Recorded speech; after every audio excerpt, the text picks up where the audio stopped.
ओम नमः शिवाय। दोस्तों, सावन का महीना चल रहा है। ऐसे में हर कोई भगवान भोलेनाथ को खुश करना चाहता है। हर किसी की इच्छा होती है कि वह सावन में भोलेनाथ को खुश करके अपनी सभी मनोकामना पूरी कर लें। पर कई बार आप लोग कुछ ऐसी गलतियां कर देते हैं या कर बैठते हैं जिससे शिव क्रोधित हो जाते हैं।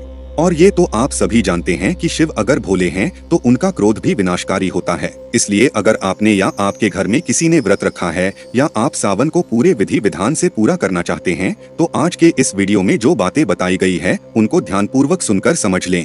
दोस्तों, सावन में कई ऐसे काम होते हैं जिनको करना वर्जित माना गया है।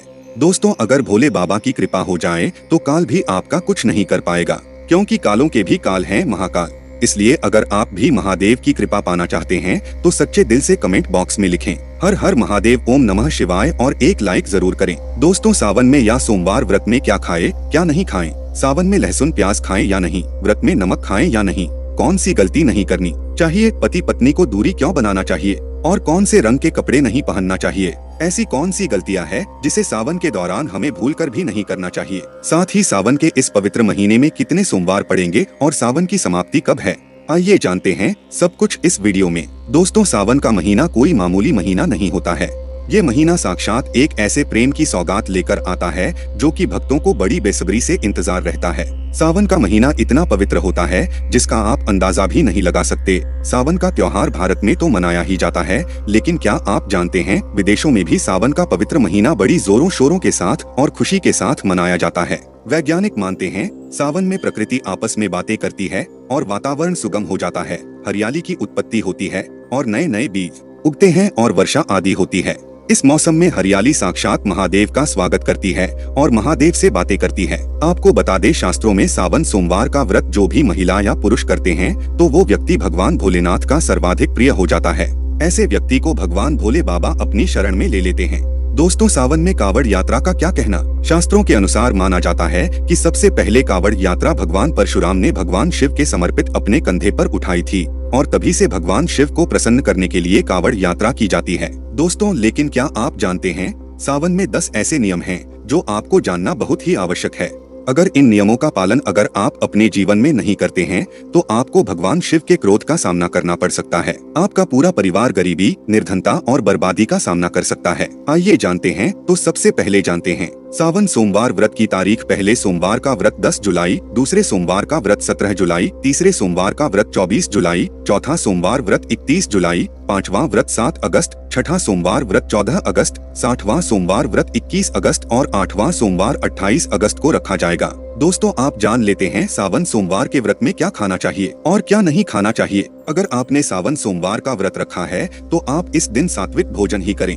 यह निर्जला व्रत नहीं होता, इसलिए इस व्रत में नमक से बनी चीजें खा सकते हैं। अगर आपने फल खाने पर संकल्प लिया है तो नमक भूलकर भी न खाएं। आप फल वगैरह ही खाएं और कुछ मत खाना। व्रत में बाहर का गन्ने का जूस मत पीना, उसमें नमक पड़ा होता है।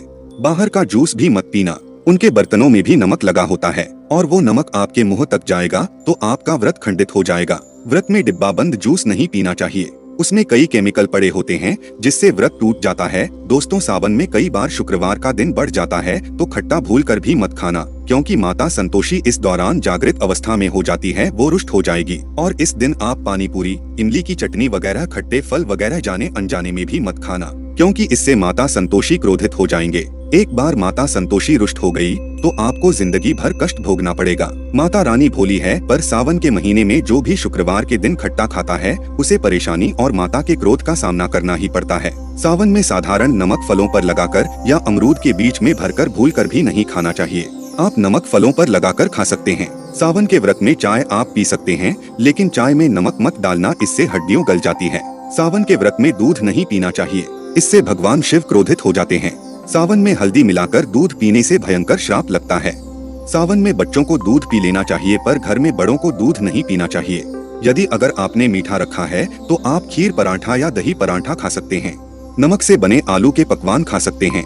आलू की सब्जी कुट्टू के आटे की रोटी के साथ खा सकते हैं, लेकिन आटा ध्यान से देख लें, पुराने आटे में कीड़े पड़ जाते हैं जिससे आपका व्रत खंडित हो सकता है। व्रतधारी को सावन सोमवार के व्रत में आटा, बेसन, मैदा, सत्तू, अन्न और अनाज का सेवन नहीं करना चाहिए। इसके अलावा अन्य किसी भी व्यक्ति को मांस, मदिरा, लहसुन, प्याज इत्यादि का भी सेवन नहीं करना चाहिए। तो वही व्रत रखने वाले व्यक्ति को धनिया पाउडर, मिर्ची पाउडर, सदा नमक का सेवन भूलकर भी नहीं करना चाहिए। सावन में चाहे आपका व्रत हो या ना हो, किसी भी व्यक्ति को कड़ी पकौड़ा नहीं खाना चाहिए। और वही पत्तेदार सब्जियां, पालक, मेथी, लाल भाजी बात हुआ, पत्ता गोभी जैसी सब्जियां, साग सब्जियां भूलकर भी नहीं खाना चाहिए। ये जहर के समान मानी जाती है, इसमें कीड़े आ जाते हैं। और जो भी व्यक्ति सावन में बैंगन की सब्जी खाता है, उस व्यक्ति को घोर पाप लग जाता है। इसी कारण लोग चतुर्दशी पर बैंगन नहीं खाते। पत्तेदार सब्जियां क्यों नहीं खाई जाती, इसके पीछे एक कथा है, मैं आपको बताऊंगा। दोस्तों, सावन के पवित्र महीने में कौन सी गलतियां नहीं करनी चाहिए। ये गलतियां पाप का भागीदार तो बनाती है, साथ ही साथ ऐसा व्यक्ति नर्क में अटका रह जाता है। कम से कम पहला सावन स्नान अवश्य करें। परिवार में सबको स्नान करना चाहिए। यदि कोई बीमार है तो उस पर गंगाजल के छींटे मार दे। सावन में किसी भी गरीब का अपमान न करे। क्या पता उस गरीब के रूप में भगवान शिव हो, क्योंकि भगवान शिव सावन में अपने भक्तों की परीक्षा लेने आते हैं। सावन में देर तक सोने वाली महिला का पति बर्बाद हो जाता है और उसकी मृत्यु निकट भविष्य में जल्दी हो जाती है। इसलिए पति के उठने से पहले सावन में हर स्त्री को जल्दी उठ जाना चाहिए और भगवान शिव की पूजा करनी चाहिए। सोमवार व्रत आपको अवश्य करना चाहिए। ऐसा करने से धन लक्ष्मी का वास होता है। सावन में पति पत्नी को सहवास नहीं करना चाहिए। अगर आपने व्रत रखा है या आपकी पत्नी ने व्रत रखा है तो आप दूरी बनाकर रखें, क्योंकि इस दौरान आप भगवान शिव की शरण में होता है। काले वस्त्र पहनकर मंदिर में नहीं जाना चाहिए। चाहे तो आप घर में काले वस्त्र पहन सकते हैं, लेकिन मंदिर में भूलकर भी मत जाना और ना ही व्रत में काले वस्त्र पहनना चाहिए।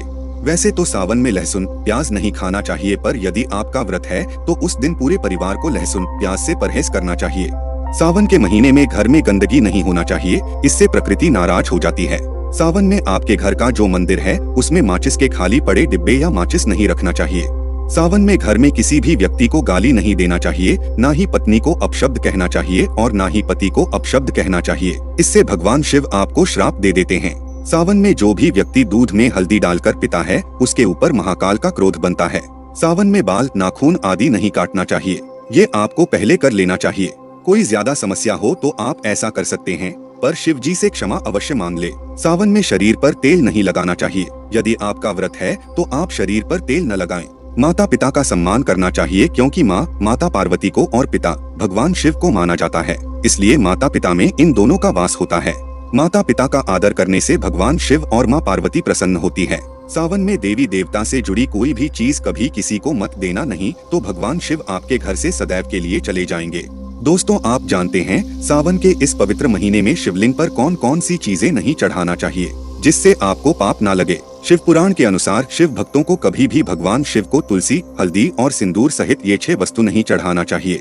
पौराणिक कथा के अनुसार केतकी के फूल ने ब्रह्मा जी के झूठ में साथ दिया था, जिससे नाराज होकर भगवान भोलेनाथ ने केतकी के फूल को श्राप दिया। इसलिए केतकी का फूल शिवलिंग पर नहीं चढ़ाया जाता और वहीं नारियल का पानी भी शिवलिंग पर कभी भी अर्पित नहीं करना चाहिए। शंख से जल भी भगवान भोलेनाथ को नहीं चढ़ाना चाहिए। शास्त्रों के अनुसार सुबह 5 बजे से लेकर सुबह 11 बजे तक शिवलिंग पर जल चढ़ाना बहुत ही शुभ और अत्यंत मंगलकारी होता है। कभी भी शाम के समय शिवलिंग पर जल चढ़ाएं। शास्त्रों के अनुसार शिवलिंग पर काली मिर्च चढ़ाने से रोगों का नाश होता है। इसके साथ ही सुख समृद्धि की प्राप्ति होती है। घर में कभी भी अंगूठे के आकार से बड़ा शिवलिंग नहीं रखना चाहिए और शिवलिंग पर जलधारा अवश्य होना चाहिए। भगवान भोलेनाथ को टूटे अक्षत कभी अर्पित नहीं करना चाहिए, इससे शिव क्रोधित हो जाते हैं। सावन के महीने में कटे फटे बेलपत्र शिवलिंग पर कभी अर्पित नहीं करने चाहिए। बेलपत्र की संख्या 3 होना चाहिए। बेल पूरे होना चाहिए, सबूत होना चाहिए, लेकिन आप 6 महीने पुराना बेलपत्र भी शिवलिंग पर अर्पित कर सकते हैं, लेकिन वो कटा फटा ना हो। 6 महीने तक बेलपत्र पवित्र और शुभ माना जाता है। सच्चे दिल से बेलपत्र शिवलिंग पर चढ़ाने से सभी मनोकामनाएं पूर्ण हो जाती है। भगवान शिव को दूध में पानी डालकर नहीं अर्पित करना चाहिए, इससे आपको फल भी इसी तरह ही मिलेगा। भगवान शिव को 1 बूंद भी आप अर्पित कर सकते हैं और दूध शुद्ध होना चाहिए और आपका मन भी शुद्ध होना चाहिए। शास्त्रों के अनुसार पीतल के कलश से शिवलिंग पर दूध चढ़ाना सबसे उत्तम बताया गया है। धार्मिक कर्मकांड में पीतल के बर्तनों का विशेष महत्व बताया गया है। विवाह आदि के कार्यों में इसलिए पीतल के बर्तनों का प्रयोग किया जाता है। आपको बता दें, सोमवार को पीतल के कलश से ही शिवलिंग पर दूध से अभिषेक बताया गया है। स्टील और प्लास्टिक के बर्तन से न करें। शिवलिंग पर जल चढ़ाते समय वो जल आपके पैरों के पास ना जाना चाहिए, अशुभ माना जाता है। उसे लांघना भी नहीं चाहिए, उसे हम जलहारी कहते हैं। सावन में जल अपने घर का होना चाहिए। मंदिर से जल भरकर मंदिर में ही अर्पित नहीं करना चाहिए, इससे आपका भाग्य खराब हो सकता है। दोस्तों, सावन में यह चीज खा लेने से दुनिया की कोई भी ताकत आपको धनी होने से रोक नहीं पाएगी। मैं ईश्वर की सौगंध खाता हूँ, अगर आपने सावन में यह चीज खा ली तो करोड़पति होते देर नहीं लगेंगी, लेकिन सच्चे दिल से ही खाना है। आइए जानते हैं, सावन में शिव भक्तों को शिवलिंग पर चढ़ा हुआ प्रसाद के रूप में धतूरा जरूर खाना चाहिए। इससे आपको ज्यादा नहीं खाना है, बस अपनी जुबान पर हल्का सा टच करना है। ज्यादा खाएंगे तो आप बीमार पड़ जाएंगे, इसलिए बस टच कर ले। आप देखना, आपके अंदर सकारात्मकता का संचार होगा और आपको धनी होने से कोई नहीं रोक पाएगा। दूसरा है बेलफल। बेलफल प्रसाद के रूप में खाने से माता पार्वती के साथ साथ भगवान शिव की कृपा बरसेगी और समस्त 33 कोटि देवी देवता आपको धनवान बनाएंगे। बस ये चीज आपको खाना है और आप खुद देखना, आपको धनी होने से दुनिया की कोई भी ताकत रोक नहीं पाएगी। दोस्तों, ये सब जो हम आपको बातें बता रहे हैं, उनका हिंदू पुराण में आपको साफ साफ प्रमाण मिल जाएगा। इसलिए दोस्तों, अगर आप भी पुण्य कमाना चाहते हैं तो इस वीडियो को अपने सभी हिंदू भाई बहनों के साथ जरूर शेयर कीजिएगा, ताकि सभी अपनी समस्याओं से निजात पा सकें। और अगर आप भी किसी समस्या से परेशान हैं तो हमें कमेंट में लिख के बता सकते हैं। हम पूरी कोशिश करेंगे आपकी समस्या का समाधान करने के साथ ही। आपको वीडियो कैसा लगा हमें कमेंट में जरूर बताएगा और वीडियो को लाइक और शेयर करना ना भूलिएगा। हर हर महादेव, जय शिव शंभू।